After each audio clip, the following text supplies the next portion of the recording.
We will clean this aircon 1/2 horsepower window type. We will remove the screw with the side and back.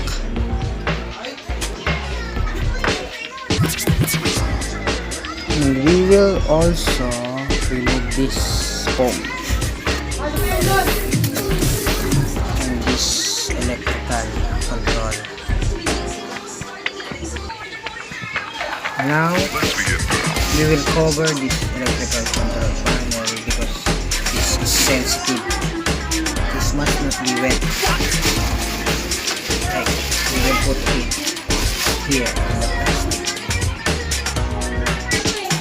Second option is to remove the electrical control panel.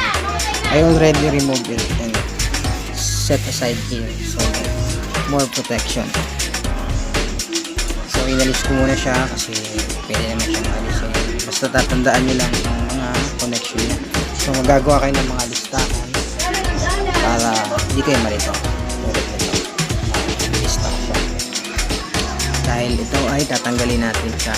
We will remove this fan cover so we can clean this and the condenser unit. So we will remove this. Aalisin natin siya. Yeah, here you go. We already removed this fan. So we can freely clean this condenser and evaporator unit.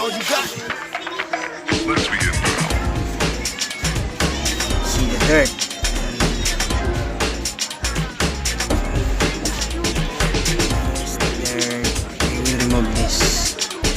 By spraying.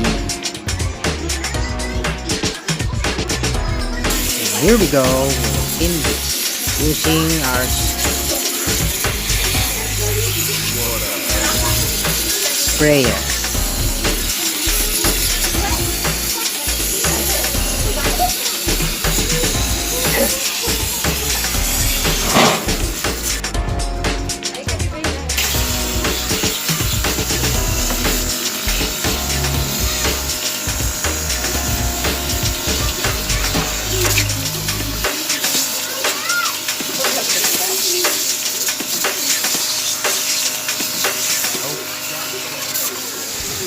Again.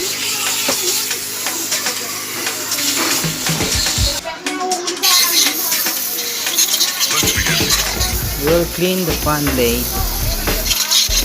Linisin natin ito. Pati dito.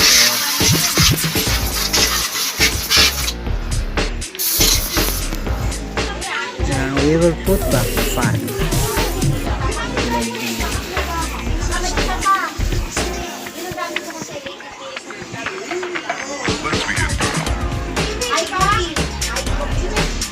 Now we will put back the wires and the